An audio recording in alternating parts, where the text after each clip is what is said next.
મીડિયામાં આપ સૌનું હાર્દિક સ્વાગત છે। ખાંભા તાલુકાની આંગણવાડી બહેનો દ્વારા એફઆરએસની કામગીરી વિરોધમાં મામલતદાર સાહેબ ખાંભા તથા સીડીપીઓ ખાંભાને આવેદનપત્ર આપવામાં આવ્યું। વિગતવાર વાત કરીએ તો આંગણવાડી બહેનો દ્વારા એફઆરએસ કામગીરીનો વિરોધ કરવામાં આવ્યો અને એવી રજૂઆત કરવામાં આવી કે જે મોબાઈલ ટ્રેક્ટર એપની કામગીરી લાગુ કરવામાં આવેલી છે તેના લીધે આંગણવાડી વર્કર પર કામનો બોજ વધી ગયો છે અને કુપોષણ અને આંગણવાડીની સેવાઓ પર ખરાબ અસર પડી રહી છે।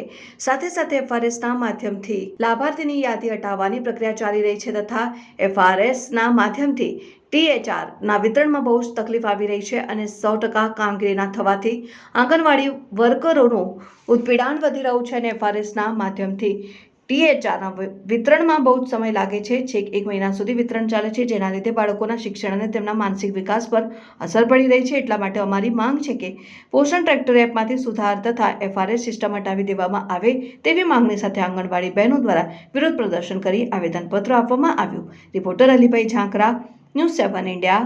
અમારા મુદ્દા એમાં એવા છે કે અમારી એફઆરએસ ની કામગીરી છે એ અમારાથી થતી નથી અને અમારા ફોન પણ 5G નથી, પર્સનલ ફોન પણ હેંગ થવા માંડ્યા છે। અમને આંગણવાડીમાંથી જે ફોન આપેલા હતા સરકારે એ પણ અમારા બંધ છે, તો અમે કેટલી કામગીરીમાં પહોંચી શકીએ। BLO ની કામગીરી વિશે શું કહેવું છે તમારું? BLO ની કામગીરી વિશે તો કંઈ કહેવાનું નથી, એમનું તો અમારે આગળ આપી દીધું છે, હવે ત્યાંથી જે નિર્ણય આવે।